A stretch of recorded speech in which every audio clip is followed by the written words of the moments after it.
ദൈവത്തെ ഞാൻ സ്തുതിക്കുന്നു. ഇവിടെ സന്നിഹിതരായിരിക്കുന്ന എല്ലാ ദൈവ മക്കൾക്കും കർത്താവിന്റെ ദാസന്മാരാകുന്ന എന്റെ വന്ദനത്തെ ഈ സമയത്ത് അറിയിക്കുന്നു.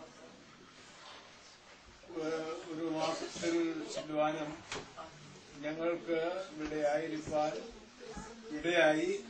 കർത്താവ് അനുവദിച്ചാൽ അടുത്ത ദിവസം ഞങ്ങള് ദുബായിൽ നിന്ന് തിരുവനന്തപുരത്തേക്കും യാത്ര ചെയ്യുന്നതിന് പ്രാർത്ഥിച്ച് ഇരിക്കുകയാണ്.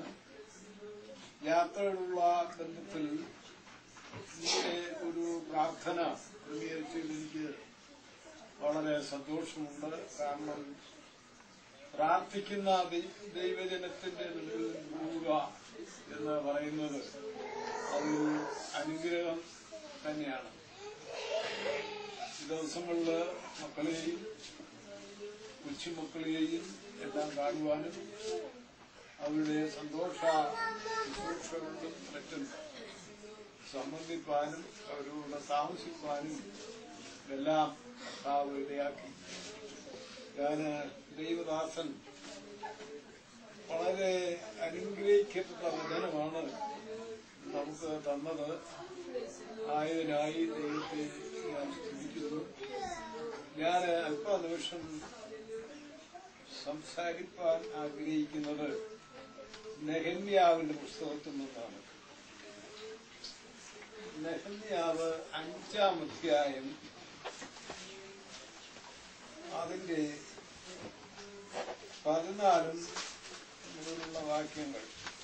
ഞാന് യഹൂദാദേശത്ത് അവരുടെ ദേശാധിപതിയായി നിയമിക്കപ്പെട്ട നാൾ മുതൽ, ഇത് നെഹമ്യാവ് പറയുന്ന കാര്യങ്ങൾ. നെഹമ്യാവിന്റെ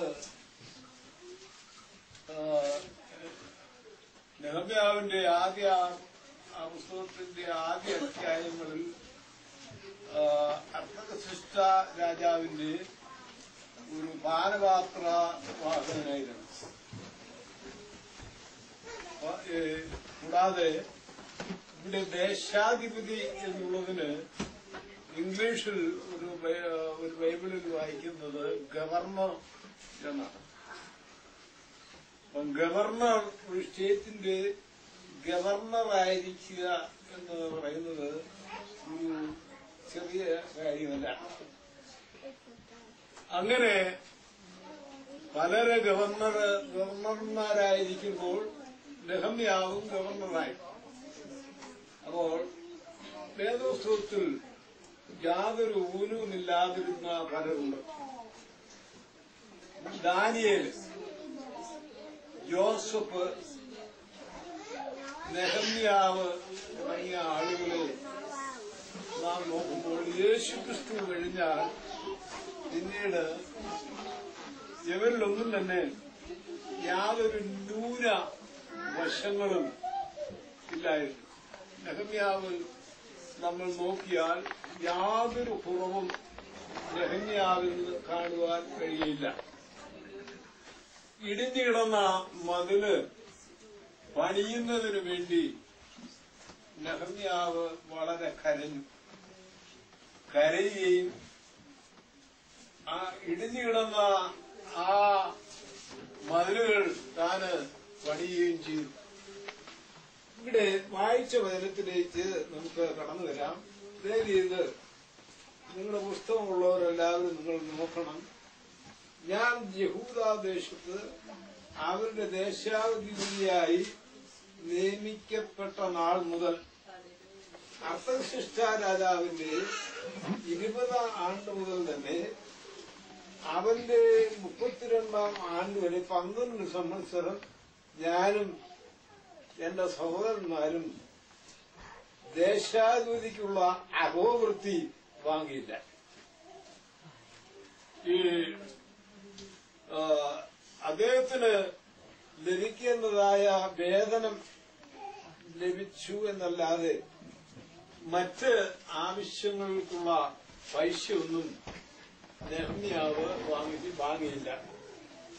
അത് താഴോട്ട് വരുമ്പോൾ നമുക്കത് മനസ്സിലാവും. എനിക്ക് മുമ്പേ ഉണ്ടായിരുന്ന പണ്ടത്തെ ദേശാധിപതികൾ ജനത്തിന് ഭാരമായിരുന്നു. മുമ്പ് ഗവർണർമാരുണ്ടായിരുന്നു, അവർ ജനത്തിന് വലിയ ഭാരമായിരുന്നു. 40 ശേക്കൽ വെള്ളി വീതം വാങ്ങിയത് കൂടാതെ അപ്പവും വീഞ്ഞും കൂടെ അവരോട് വാങ്ങി. അവരുടെ വൃദ്ധന്മാരും ജനത്തിന്റെ കർത്തൃത്വം നടത്തി വന്നു. ഞാനോ ദൈവഭയം ഹേതുവായി അങ്ങനെ ചെയ്തില്ല. അപ്പോൾ ഉള്ള ശമ്പളം കൊണ്ട് മാത്രം നെഹമ്യാവ് കഴിഞ്ഞു. അതേ അവസരം തന്റെ ഭക്ഷണമെന്ന് പറഞ്ഞാൽ എന്താണ്? തന്റെ ഭക്ഷണം അതിന് 17-ാം വാക്യം നോക്കിയപ്പോൾ യഹൂദന്മാരും പ്രമാണികളുമായ 150 പേരല്ലാതെ ചുറ്റുമുള്ള ജാതികളുടെ ഇടയിൽ നിന്ന് ഞങ്ങളുടെ അടുക്കൽ വന്നവരും എന്റെ മേശയിൽ ഭക്ഷണം കഴിച്ചു പോന്നു. അപ്പോൾ 180 യഹൂദന്മാര്, പിന്നെ ജാതികളും ഉള്ള ഒരു വലിയൊരു കൂട്ടമാണ് ഈ നെഹമ്യാവിന്റെ മേശയിൽ ദിവസവും ഭക്ഷണം കഴിച്ചത്. എന്തൊക്കെയാ ഭക്ഷണത്തിന്? 18-ാം വാക്യം, എനിക്ക് ഒരു ദിവസത്തേക്ക് ഒരു കാളയെയും വിശേഷമായ 6 ആടിനെയും പാകം ചെയ്യും, പക്ഷികളെയും പാകം ചെയ്യും. 10 ദിവസത്തിൽ ഒരിക്കൽ സകലവിധ വീഞ്ഞും ധാരാളം കൊണ്ടുവരും. ഇങ്ങനെയൊക്കെയും വേണ്ടിയിരുന്നിട്ടും ഈ ജനം പെടുന്ന പാട് കഠിനമായിരുന്നതിനാൽ ദേശാധിപതിക്കുള്ള അഭിവൃദ്ധി ഞാൻ ആവശ്യപ്പെട്ടില്ല. അപ്പോൾ കൂടുതൽ ജനത്തിന്റെ കയ്യിൽ നിന്ന് നെഹമ്യാവിന് വാങ്ങിക്കാമായിരുന്നു. പക്ഷെ നെഹമ്യാവ് 2 കാര്യം കൊണ്ട് അത് ചെയ്തില്ല. ഒന്ന്, ജനം കഷ്ടപ്പെടുന്നു. ജനത്തിന്റെ പാട് കാണുമ്പോൾ ഈ സഹായം വാങ്ങിക്കാൻ വളരെ പ്രയാസമാണ്. രണ്ടാമത്തെ കാര്യം, ദൈവഭയം നെഹമ്യാവിന്റെ ഉള്ളിൽ ഉണ്ടായിരുന്നു. അത് 2 കാര്യം നമ്മൾ ശ്രദ്ധിക്കണം. ഒന്ന്, ദൈവഭയം, ദ ഫിയർ ഓഫ് ഗോഡ്. ദൈവഭയം ഉണ്ടായിരുന്നു. ഒന്ന്. 2, ജനത്തിന്റെ പരിതാപകരമായ അവസ്ഥ. ഫൈനാൻഷ്യലായിട്ടും അവരെ കഷ്ടപ്പാടുള്ള ജോലിയും കണ്ടിട്ട് അവരെ ഞെരുക്കുവാൻ നെഹമ്യാവ് ആഗ്രഹിച്ചില്ല. ഈ ദൈവത്തെ ഭയപ്പെടുന്ന ഒരാള് കർത്താവിന്റെ കാലത്തുണ്ടായിരുന്നു. ലൂക്കോസിന്റെ സുവിശേഷം 18-ാം അധ്യായം 2-ാം വാക്യമാണ്. അവിടെ ദൈവത്തെ ഒരു ന്യായാധിപനാണ്, ഒരു ജഡ്ജിയാണ്. ജഡ്ജിയാണെങ്കിലും തനിക്ക് ദൈവത്തെ ഭയമില്ല. ആളാരാ? ജഡ്ജിയാ. ജഡ്ജി ചെയ്യുന്ന പുള്ളിയാണ്. എന്നാൽ ദൈവത്തെ ഭയവുമില്ല, പിന്നെ മനുഷ്യനെയോട്ട് ശങ്കയുമില്ല. 2 കാര്യമില്ല. തീർന്നല്ലോ.